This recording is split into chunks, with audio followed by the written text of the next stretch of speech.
भाई मार के चित्रा दिया भाई, कितना मारी से, पहले 1.5 लाख, उसके बाद ज्यादा रोना गाना किस तो फिर से एक। जियो मेरे भाई, पार्टी चाहिए इसकी माँ का। कुछ इस तरीके से बात होता है आपके बैंक अकाउंट को खाली करने के बाद। डेली 100 करोड़ का फाइनेंशियल फ्रॉड होता है इंडिया में। मैं आपको पैसे कमा के नहीं दे सकता, लेकिन आपके पैसे को बचा जरूर सकता हूँ। इस वीडियो को दिमाग में लेके चलना होगा। और कुछ को लगता है कि मैं तो ऋतिक रोशन हूँ, मेरे को कौन टच कर सकता है। तो मेरे भाई ऋतिक रोशन का भी डिजिटल प्रॉपर्टी हैक हो चुका है 2016 में। वीडियो थोड़ा बोरिंग हो सकता है, लेकिन क्या करें, इंडिया का नियम है कि दारू खरीदने के लिए लोग लाइन पे लगते हैं और दूध बेचने के लिए लोगों के घर घर पे जाना पड़ता है। तो वीडियो को स्किप करने का बात, don't even think about it.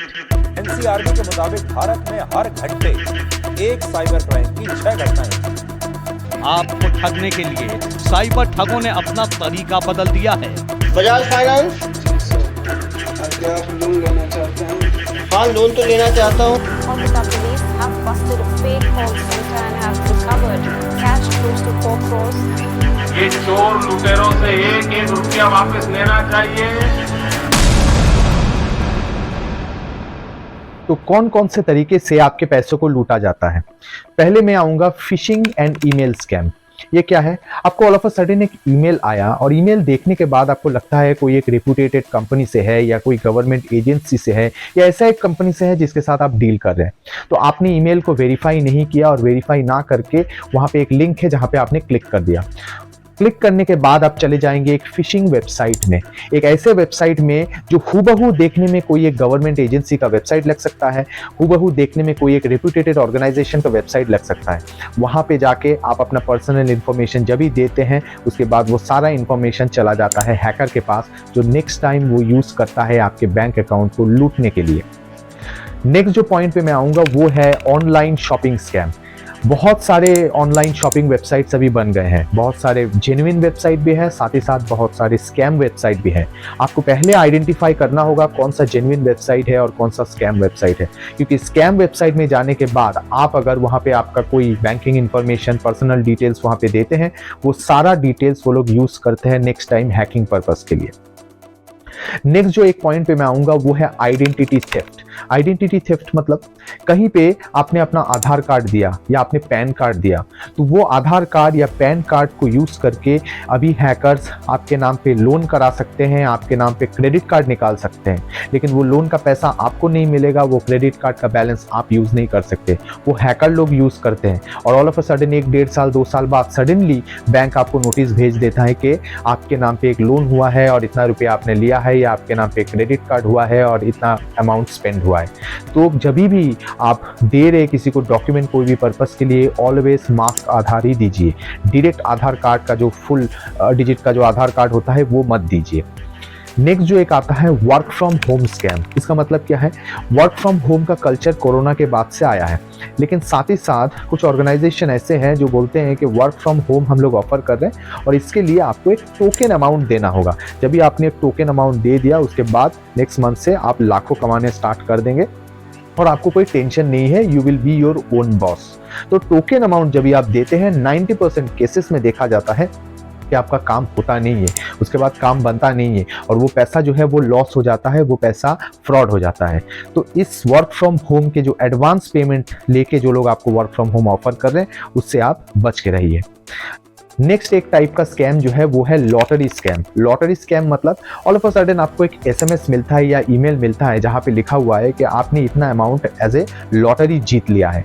तो अमाउंट देखने के बाद आपको लगता है कि इतना सारा अमाउंट मैंने जीत लिया है लॉटरी में, हालांकि आपने कभी वो वाला लॉटरी का टिकट खरीदा नहीं है, लेकिन आपने जीत गया। तो जीतने के बाद उसके बाद आपने वहाँ पे एसएमएस बैक किया या फ़ोन नंबर दिया हुआ है वहाँ पे आपने फ़ोन किया, तो वो लोग आपको पहले ही बोलेंगे आपने पैसे तो जीत लिए, लेकिन आपके बैंक अकाउंट में पैसे को ट्रांसफ़र करने के लिए आपको एक छोटा सा अमाउंट आपको डिपॉजिट करना होगा। आप ऑनलाइन बैंकिंग से दे सकते हैं या यूपीआई से दे सकते हैं। जब भी आपने पैसा दिया, नेक्स्ट टाइम वो लोग फ़ोन ही उठाना आपका बंद कर देंगे और वो पैसा आपका चला जाएगा। नेक्स्ट जो स्कैम है वो है टैक्सेशन स्कैम। टैक्सेशन स्कैम मतलब ये यूएस में बहुत पॉपुलरली चला था। US IRS department, internal revenue department से वो लोग फ़ोन करते थे, जैसे अपना इनकम टैक्स है तो वहाँ पे फ़ोन करके या ईमेल करके लोगों को बोला जाता है कि आपका टैक्स बाकी है और टैक्स बाकी होने के कारण आपने टैक्स को ठीक ठाक से नहीं दिया, इसके लिए आपके नाम पे एक अरेस्ट वारंट भी हो सकता है, आपको ये हो सकता है, वो हो सकता है, ऐसे बोल के वो लोग आपको टोटली आपको हैरेस करेंगे और हैरेस करने के बाद आप डर जाएंगे और उन लोगों को आप पैसा देंगे। तो ये एक टाइप का स्कैम अभी चालू हो गया है। पहले यूएस में चलता था, अभी इंडिया में भी इस टाइप का स्कैम अभी चालू हो गया है। तो एक चीज़ हमेशा याद रखिए, इनकम टैक्स डिपार्टमेंट से कभी फ़ोन नहीं किया जाता है। मैक्स टू मैक्स वो लोग ईमेल कर सकते हैं। अगर ईमेल करते हैं, पहले ईमेल को वेरीफाई कीजिए कि वो जेन्युइनली इनकम टैक्स डिपार्टमेंट से आया है कि नहीं। अगर इनकम टैक्स डिपार्टमेंट से आया है तो अपने चार्टर्ड अकाउंटेंट से या जो भी आपका अकाउंट संभालता है उनसे बात करके उसके बाद फाइनली प्रोसीड कीजिए। नेक्स्ट जो एक टाइप का स्कैम है वो है क्रेडिट कार्ड स्कैम। अब क्रेडिट कार्ड स्कैम का दो तरीके का स्कैम होता है। फर्स्ट है credit card reward loyalty point scam. मतलब पहले वो लोग बोलते हैं कि आपने इतना सारा लॉयल्टी पॉइंट्स जीत लिया है और उस पॉइंट्स को आपको रिडीम कराने के लिए आपको एक ओटीपी भेजा जाएगा। जब भी आपके मोबाइल में ओटीपी गया, आप ओटीपी दे दीजिए, उसके बाद हम लोग वो पॉइंट्स को रिडीम कर देंगे और आपको कैश मिलेगा या कोई गिफ्ट मिलेगा, इस तरीके का बोलते हैं। जब भी आपने ओटीपी दिया, वो ओटीपी आपका अमाउंट डेबिट करने के लिए ओटीपी वो लोग भेजते हैं और जैसे तैसे करके आपको ये वो समझा के ओटीपी लेने के बाद आपके अकाउंट से बैलेंस कट जाता है। सेकंड जो क्रेडिट कार्ड का टाइप ऑफ स्कैम है वो है pre approved credit card scam. मतलब फ़ोन करके या ईमेल करके या एसएमएस करके आपको बोलेंगे आपका इतना अमाउंट का क्रेडिट कार्ड प्री अप्रूव्ड, एकदम प्री अप्रूव्ड हो गया है, आपको कोई चिंता करने का ज़रूरत नहीं है, ये डॉक्यूमेंट आप खाली दे दीजिए, 2 दिन के अंदर आपके घर में कार्ड चला जाएगा। लेकिन आप जब भी डॉक्यूमेंट देते हैं उसके बाद कभी आपके घर में कार्ड नहीं आता और वो डॉक्यूमेंट यूज़ होता है आइडेंटिटी थेफ्ट में। डिफरेंट टाइप्स ऑफ जगह पे आपके डॉक्यूमेंट को यूज़ किया जाता है और बाद में आपको बहुत दिक्कत भी, इनफैक्ट लीगल हैसल भी आ सकता है। नेक्स्ट जो है वो है रोमांस स्कैम। ये बड़ा इंटरेस्टिंग है। रोमांस स्कैम में क्या होता है, आप कोई डेटिंग वेबसाइट या डेटिंग ऐप पे गए या कोई सोशल मीडिया एप्लीकेशन पे गए, वहाँ पे एक एडवर्टाइजमेंट आपने देखा, जब भी आपने क्लिक किया आपको एक डेटिंग वेबसाइट पे लेके जाया गया। आप देख रहे हैं कि बहुत सारे लड़की का प्रोफाइल है, वहाँ पे एक लड़की आपको पसंद आ गया तो वहाँ पे आपने मैसेज किया, तो वहाँ से रिप्लाई भी आया। 2 दिन 4 दिन आपके साथ बातचीत चल रहा है, तो ऑल ऑफ अ सडन आप बहुत एक्साइटेड हो जाते हैं। तो ऑपोजिट साइड से वो लड़की आपको बोलती है कि चलिए इस बातचीत को थोड़ा और यादगार बनाते हैं और इसके लिए आप एक काम कीजिए, आप अपना शर्ट उतारिए। तो आप एक्साइटेड होकर अपना शर्ट उतार देते हैं। उसके बाद बोलते हैं कि आप अपना पैंट उतारिए, आप एक्साइटेड होकर अपना पैंट भी उतार देते हैं और ये सारा चीज़ का रिकॉर्डिंग हो रहा है और रिकॉर्डिंग है उस लड़की के पास। नेक्स्ट जो होता है वो ब्लैकमेल करना चालू करता है। वो बोलती है कि आप अगर certain amount of money transfer नहीं करते तो वो पर्टिकुलर रिकॉर्डिंग आपके फैमिली पर्सन को, आपके दोस्त को या आपके सोशल मीडिया में आपको टैग किया जाएगा और आपको बदनाम किया जाएगा। तो आप टोटली हैरास हो जाते हैं, आप डर जाते हैं, क्योंकि वो पर्टिकुलर वीडियो, वो पर्टिकुलर फुटेज अगर आपके फ्रेंड को या फैमिली में मिल जाए तो बहुत दिक्कत हो सकता है। आपके माँ के पास जा सकता है, आपके वाइफ के पास जा सकता है। माँ के पास गया तो माँ आपको झाड़ू से देगी और वाइफ के पास गया तो वो जूते से देगी। तो इसके लिए आप टेंशन में आके वो पैसा आप दे देते हैं। तो ये भी एक बहुत क्रिटिकल स्कैम है, ये रोमांस स्कैम है और वर्ल्ड लेवल पे इसको नाइजीरियन लव स्कैम भी बोला जाता है। नेक्स्ट जो एक टाइप का स्कैम है वो है ऑनलाइन इन्वेस्टमेंट स्कैम। अभी बहुत सारे ऑनलाइन इन्वेस्टमेंट प्लेटफॉर्म आ गए हैं, तो इंडिया में तो क्रिएटिव लोगों का कोई कमती नहीं है। तो ऐसे फ्रॉडुलेंट वेबसाइट भी बन गए हैं जो देख के हुबहू आपको लगेगा कोई बड़ा कंपनी का इन्वेस्टमेंट पोर्टल है। तो वहाँ पे जब भी आप पैसा डालते हैं, you lost all your money, आपका सारा पैसा चला जाता है। हमेशा जब भी इन्वेस्ट कहीं पे कर रहे हैं पहले देख लीजिए कि वो ऑर्गेनाइजेशन सेबी के अंडर में आता है कि नहीं, securities and exchange board of India, वो ऑर्गेनाइजेशन कोई एनबीएफसी है कि नहीं, नॉन बैंकिंग फाइनेंस कंपनी है कि नहीं। ये सारा डिटेल्स देख के उसके बाद ही आपको कहीं पे ऑनलाइन पे इन्वेस्ट कीजिए, अदरवाइज आपका पैसा स्कैम हो जाएगा। और एक जो स्कैम बहुत पॉपुलर है वो है फेक डिलीवरी। फेक डिलीवरी मतलब आपको ऑल ऑफ अ सडन एक कॉल आता है या ईमेल आता है कि आपका एक बहुत बड़ा डिलीवरी पैकेज है जो आपको लेना होगा, आपके नाम पे आया है और आप एक्साइटेड हो जाते हैं कि डिलीवरी आपको लेना है। तो वो लोग बोलते हैं कि एवरीथिंग इज़ ओके, खाली ट्रांजिट के लिए आपको एक छोटा सा अमाउंट पे करना होगा। जब भी आप अमाउंट को पे करेंगे वो लोग आपका डिलीवरी आपके घर पे पहुंचा देंगे। जब भी आप पेमेंट करते हैं और वेट करते रहते हैं डिलीवरी मिलने का, लेकिन वो डिलीवरी कभी आता नहीं है क्योंकि आपका पैसा स्कैम हो चुका है। और नेक्स्ट जो लास्ट पॉइंट मैं बोलूँगा वो है यूपीआई स्कैम। ये यूपीआई स्कैम एक रिफंड स्कैम भी हो सकता है या दूसरे कोई भी चीज़ लेके स्कैमर जो है वो लास्टली आपको ये बोलेंगे कि आपके यूपीआई में आपको एक पे बटन पे क्लिक करना होगा।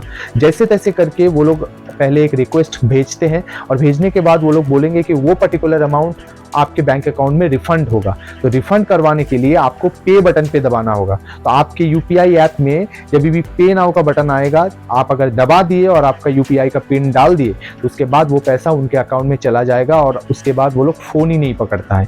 तो इसके लिए कभी भी अननोन कोई भी यूपीआई का रिक्वेस्ट अगर आता है आपके मोबाइल में, कभी भी आपका पे नाउ बटन पे क्लिक मत कीजिए और आपका यूपीआई पिन मत डालिए। तो इस तरीके का स्कैम से बचने के लिए क्या किया जाए? पहला चीज़, जब भी कोई ओटीपी आपके पास आता है, ओटीपी का हेडर चेक कीजिए। हेडर मतलब 6 लेटर का एक हेडर रहता है। कोई एक अगर कोई बैंक से आता है, for an example ICICI bank से, देखिएगा DM-ICICIB, इस तरीके का 6 डिजिट का हेडर रहता है। तो उस हेडर को पहले वेरीफाई कीजिए, वो जेन्युइन हेडर है कि नहीं। अगर कंपनी से रिलेटेड हेडर है, आपको लग रहा है कि आईसीआईसीआई बैंक है और हेडर में भी ICICIB लिखा हुआ है, तो मोस्ट प्रोबेबली वो जेन्युइन ओटीपी हो सकता है। ये नंबर 1 चीज़। नंबर 2, कोई भी वेबसाइट में विजिट करने से पहले उस वेबसाइट का हु इज डेटा चेक कीजिए। हु इज डेटा मतलब बहुत सारे वेबसाइट ऐसे हैं जहाँ पे जाके आप अगर वेबसाइट का डिटेल्स एड्रेस डालेंगे तो वेबसाइट कब रजिस्टर हुआ है और कब एक्सपायर हो रहा है उसका डिटेल्स वहाँ पे दिखाता है। साथ ही साथ किसके नाम पे रजिस्टर है वो भी डिटेल्स दिखाता है। वो डिटेल्स को वेरीफाई करके उसके बाद आप प्रोसीड कीजिए। तो कुछ दिन पहले मेरे को ही एक फ़ोन आया था और उस फ़ोन में वो लोग बोल रहे थे कि वो एक रेप्यूटेड बैंक से बात कर रहे हैं, और जब भी एक वेबसाइट मुझे दिया गया कि उस वेबसाइट में जाके आप एक फॉर्म को फिलअप कीजिए। मैंने उस वेबसाइट को हु इज में डालने के बाद चेक करने के बाद मैंने देखा वेबसाइट सिर्फ 1 साल पुराना था। तो मेरा जो शक था वो यकीन में बदल गया कि 1 साल पुराना बैंक तो नहीं है। तो मेरे को समझ में आ गया कि एक फ्रॉड वेबसाइट है। तो हु इज डेटा ज़रूर चेक कीजिए। थर्ड में पॉइंट बोलूँगा, किसी को भी अगर आधार कार्ड देना है हमेशा मास्क आधार दीजिए। डिफरेंस क्या है? नॉर्मल आधार में जितने आधार का डिजिट है सब देखा जाता है, लेकिन जो मास्क आधार है वहाँ पे लास्ट का 4 डिजिट विजिबल है, बाकी सारे डिजिट XX करके ऐसे क्रॉस करके दिया हुआ रहता है। तो मास्क आधार अगर डाउनलोड करना है वो आधार के ऑफिशियल वेबसाइट से ही आप डाउनलोड कर सकते हैं। वहाँ पे जाके लिखना होगा डाउनलोड मास्क आधार और आप मास्क आधार डाउनलोड कर सकते हैं वहाँ से। नेक्स्ट मैं बोलूँगा, कोई भी अननोन लिंक के ऊपर क्लिक मत कीजिए। जब भी कोई अननोन लिंक के ऊपर आप क्लिक करते हैं, अगर वो मैलिशियस वेबसाइट है तो बहुत सारे मैलवेयर या स्पाईवेयर आपके कंप्यूटर में, लैपटॉप में, मोबाइल में आ जाते हैं। मैलवेयर और स्पाईवेयर का क्या मीनिंग है? स्पाईवेयर मतलब ये स्पाई करते हैं कि आप जब भी ऑनलाइन बैंकिंग करते हैं तो कौन कौन सा की का बटन आप दबा रहे हैं। अगर आपका पासवर्ड है ABC तो जब भी आपने ABC ये तीनों टाइपराइटर में ये तीनों कीबोर्ड को प्रेस किया तो ये इंफॉर्मेशन वो स्पाईवेयर ले लेता है, लेके अपने सर्वर में भेज देता है और वहाँ से आपका पासवर्ड उन हैकर्स के पास चला जाता है। तो नेक्स्ट टाइम वो लोग वही की लॉगर यूज़ करके, वही पासवर्ड यूज़ करके आपके बैंक को खाली कर देते हैं। और last but not the least, एक चीज़ हमेशा याद रखिए, if something is too good to be true then probably it's a scam. अगर ऐसा कोई भी ऑफर आपको लगता है कि ये बहुत लुक्रेटिव ऑफर है, ऐसा हो ही नहीं सकता, देन प्रोबेबली वो स्कैम है, क्योंकि हर एक ऑफर का एक लिमिटेशन होता है। इफ़ समथिंग आपको लग रहा है कि ये बहुत ऐसा एक ऑफर है जो हो ही नहीं सकता, मोस्ट प्रोबेबली वो एक स्कैम है, तो उसके चक्कर में मत पड़िए। और इफ़ बाई चांस आपके साथ अगर इस तरीके का कोई इंसिडेंट हो जाए तो पहले आपका क्रेडिट कार्ड या डेबिट कार्ड को बैंक में फ़ोन करके ब्लॉक कराइए। सेकंड भी लोकल पुलिस स्टेशन में कंप्लेंट दर्ज कराइए और साथ ही साथ नेशनल साइबर क्राइम हेल्पलाइन में फ़ोन कीजिए और उनको रिपोर्ट कीजिए पूरा इंसिडेंट के बारे में। और आपको अगर लगता है कि इस तरीके का ऑलरेडी कोई कॉल, SMS या ईमेल आपके पास आया है और आपको लगता है अगर वो एक स्कैम है तो कमेंट सेक्शन में मेंशन कीजिए। डेफिनेटली मैं इन्वेस्टिगेट करूंगा उस चीज़ के ऊपर भी। वीडियो को देखने के लिए बहुत बहुत धन्यवाद। सब्सक्राइब करिए और मिलता हूँ नेक्स्ट वीडियो में।